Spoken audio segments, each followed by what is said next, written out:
Everyone. प्रश्नों की श्रृंखला में आपका स्वागत है। आज का विषय है नागरिकता से, जिसका संबंध है भारतीय राज्य व्यवस्था से। तो आइए जानते हैं उन महत्वपूर्ण तथ्यों को जो एग्जाम की दृष्टि से महत्वपूर्ण हो जाते हैं। तो चलिए शुरू करते हैं। आज का पहला प्रश्न है, भारतीय संविधान के किन अनुच्छेदों में नागरिकता संबंधी प्रावधान किए गए हैं? अनुच्छेद 1 से 4, अनुच्छेद 5 से 11, अनुच्छेद 12 से 35, अनुच्छेद 36 से 51। तो इसका सही उत्तर है अनुच्छेद 5 से 11। तो आइए जानते हैं अन्य अनुच्छेदों का संबंध जो है वह किन विषयों से है। अनुच्छेद 1 से 4 का संबंध जो है वह संघ और उसका राज्य से है। अनुच्छेद 5 से 11 भारतीय नागरिकता, अनुच्छेद 12 से 35 मौलिक अधिकार, जबकि अनुच्छेद 36 से 51 जो है राज्य की नीति के निर्देशक तत्वों से संबंधित है। इस प्रकार इसका सही उत्तर है अनुच्छेद 5 से 11। तो बढ़ते हैं अगले प्रश्न की ओर कि भारतीय संविधान निम्नलिखित में से कौन सी नागरिकता प्रदान करता है? एकल नागरिकता, दोहरी नागरिकता, उपयुक्त दोनों या उपयुक्त में से कोई नहीं। तो भारतीय संविधान जो है वह एकल नागरिकता का प्रावधान करता है। एकल नागरिकता का अर्थ क्या है कि भारतीय संविधान संघीय है, इसने दोहरी राज्य पद्धति केंद्र एवं राज्य को अपनाया है, लेकिन इसमें केवल एकल नागरिकता की व्यवस्था की गई है। अर्थात भारतीय नागरिकता यहाँ भारतीय नागरिकता की बात की गई है, अर्थात यहाँ राज्यों के लिए कोई पृथक नागरिकता की व्यवस्था नहीं की गई है। मतलब राज्य के लिए या केंद्र के लिए अलग अलग नागरिकता का प्रावधान नहीं किया गया है, बल्कि राज्य एवं केंद्र के लिए एक ही नागरिकता की बात कही गई, जो कि भारतीय नागरिकता है। तो इसका सही उत्तर होगा एकल नागरिकता। अगला प्रश्न है कि किस अनुच्छेद के तहत संसद को नागरिकता के संबंध में कानून बनाने का अधिकार प्रदान किया गया है? अनुच्छेद 5, अनुच्छेद 9, अनुच्छेद 10 या अनुच्छेद 11। तो इसका सही उत्तर है अनुच्छेद 11। अनुच्छेद 11 के तहत संसद को नागरिकता का अधिकार दिया गया है। अब अनुच्छेद 5 क्या कहता है? तो अनुच्छेद 5 मतलब कि संविधान लागू होने के समय अर्थात 26 जनवरी 1950 के समय नागरिकता की बात करता है, जबकि अनुच्छेद 9 कोई भी व्यक्ति जिसने 26 जनवरी 1950 से पहले किसी दूसरे देश की नागरिकता हासिल कर ली है तो वह भारत का नागरिक नहीं हो सकता, इस बात के वर्णन करता है अनुच्छेद 9। एवं अनुच्छेद 10 नागरिकता अधिकारों की निरंतरता की बात करता है, अर्थात भारत का प्रत्येक नागरिक किसी भी कानून के प्रावधानों के अधीन होगा जो संसद द्वारा तैयार किया जा सकता है। तो इसका सही उत्तर है अनुच्छेद 11। अगला प्रश्न है कि भारतीय नागरिकता नहीं प्राप्त की जा सकती है। किन किन के द्वारा भारतीय नागरिकता जो है प्राप्त नहीं की जा सकती है? जन्म द्वारा, देशीकरण द्वारा, किसी भूभाग के सम्मिलन द्वारा, भारतीय बैंक में धन जमा करके। तो आसान सा प्रश्न है, इसका सही उत्तर होगा भारतीय बैंक में धन जमा करके। अर्थात यदि कोई विदेशी भारतीय बैंक में बढ़ चढ़कर निवेश करता है तो वह भारतीय नागरिकता के लिए पात्र नहीं होगा। भारतीय बैंक में कितना भी पैसा जमा कर दे, भारतीय नागरिकता प्राप्त करने के लिए पात्र नहीं होगा। ऐसा प्रावधान संविधान में वर्णित नहीं है, अर्थात भारतीय बैंक में धन जमा करके इसका सही उत्तर होगा। अगला प्रश्न है, देशीकरण द्वारा नागरिकता प्राप्ति का एक तरीका क्या है?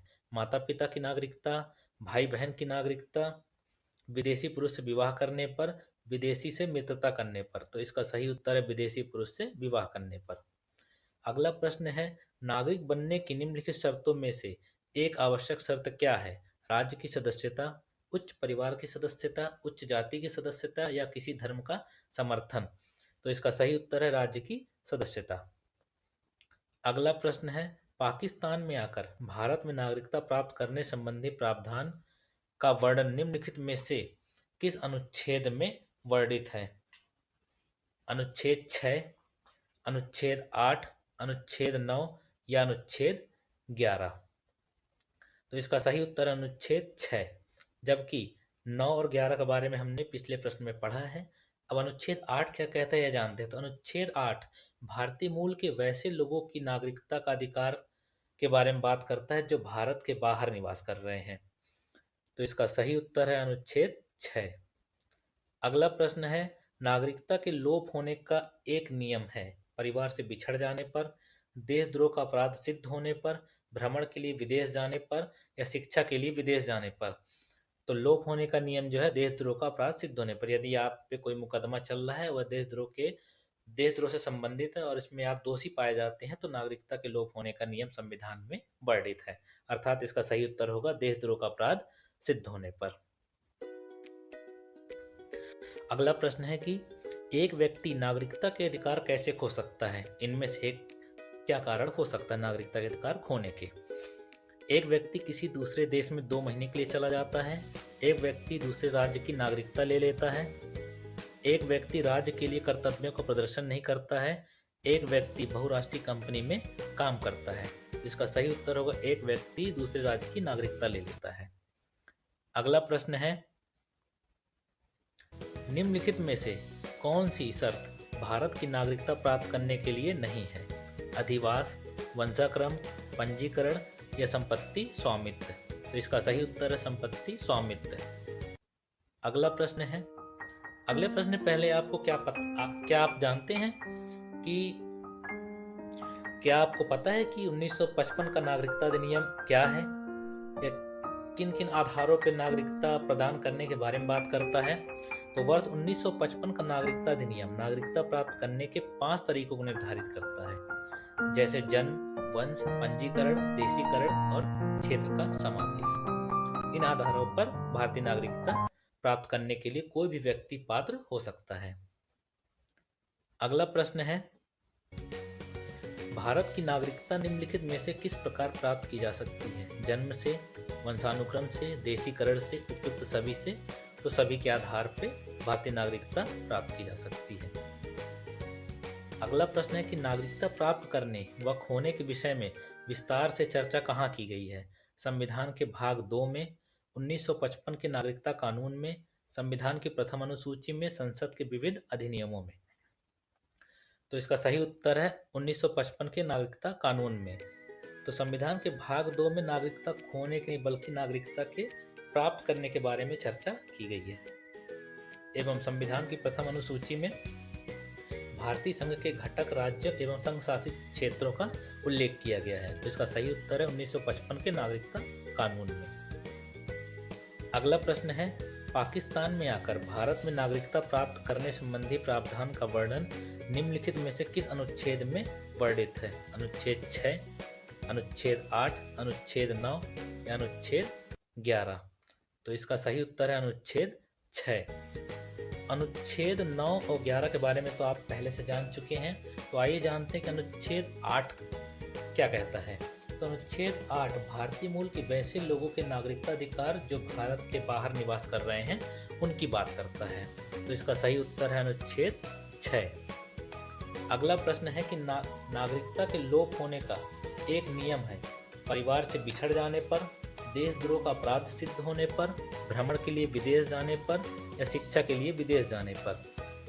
तो इसका सही उत्तर है देशद्रोह का अपराध सिद्ध होने पर। यदि आप पे कोई मुकदमा चल रहा है और उस पे दोषी पाए जाते हैं तो आपकी नागरिकता आपसे छीनी जा सकती है। अगला प्रश्न है कि कितने वर्षों तक लगातार बाहर रहने पर।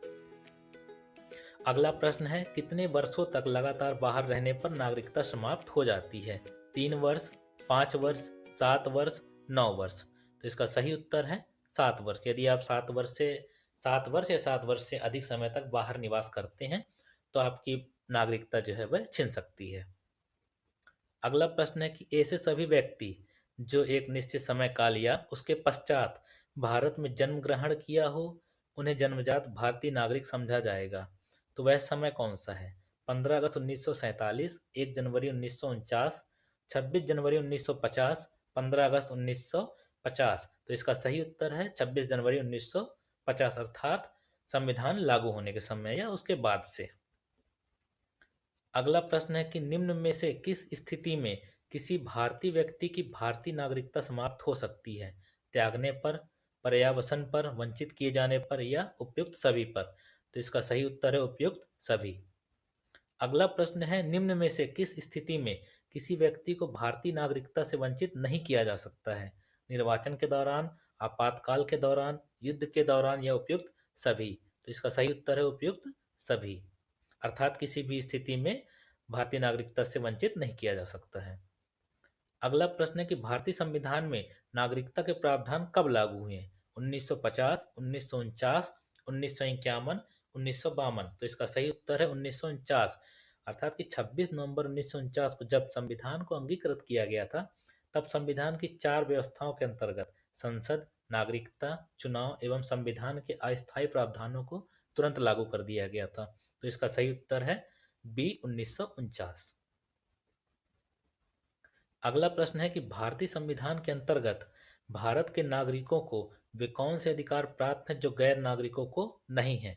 कुछ सार्वजनिक पदों की पात्रता, संसद व विधानमंडल के सदस्य होने का अधिकार, अनुच्छेद 15, 16 एवं 19 द्वारा प्रदत्त मौलिक अधिकार, उपयुक्त सभी। तो इसका सही उत्तर है उपयुक्त सभी। अब अनुच्छेद 15 क्या कहता है? तो अनुच्छेद 15 मतलब धर्म, मूल वंश, जाति, लिंग या जन्म स्थान के आधार पर विभेद के विरुद्ध अधिकार जो है अनुच्छेद 15 में वर्णन किया गया है। अनुच्छेद 16 क्या कहता है? लोक नियोजन के विषय में समता का अधिकार जो है अनुच्छेद 16 में दिया गया है। जबकि अनुच्छेद 19 इस बात की व्यवस्था करता है कि वाक स्वतंत्र एवं अभिव्यक्ति की स्वतंत्रता, सम्मेलन, संघ, संचरण, निवास व व्यवसाय की स्वतंत्रता का प्रावधान संविधान में अनुच्छेद 19 के द्वारा प्रदान किया गया है। तो इसका सही उत्तर है उपयुक्त सभी। अगला प्रश्न है कि संविधान द्वारा प्रदत्त नागरिकता के संबंध में संसद ने एक व्यापक नागरिकता अधिनियम कब बनाया? 1950, 1952, 1955, 1960। तो इसका सही उत्तर है 1955। अगला प्रश्न है भारत में एकल नागरिकता की अवधारणा अपनाई गई है इंग्लैंड से, यूएसए से, कनाडा से, फ्रांस से। तो इसका सही उत्तर है इंग्लैंड से।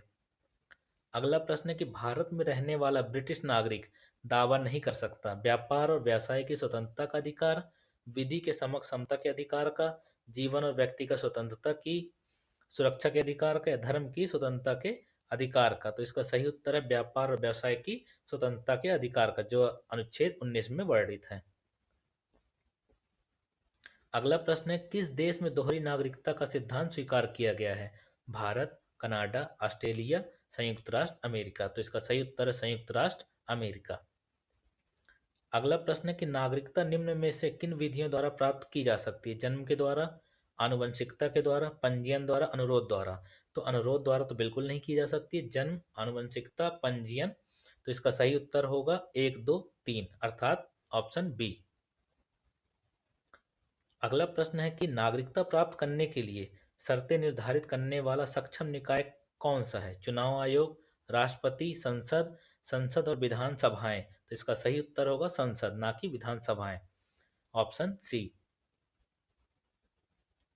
अगला प्रश्न है नागरिक बनने की निम्नलिखित शर्तों में एक आवश्यक शर्त क्या है? राज्य की सदस्यता, उच्च परिवार की सदस्यता, उच्च जाति की सदस्यता, किसी धर्म का समर्थन। तो इसका सही उत्तर है राज्य की सदस्यता। नागरिकता से संबंधित विषय में आज के लिए इतना ही।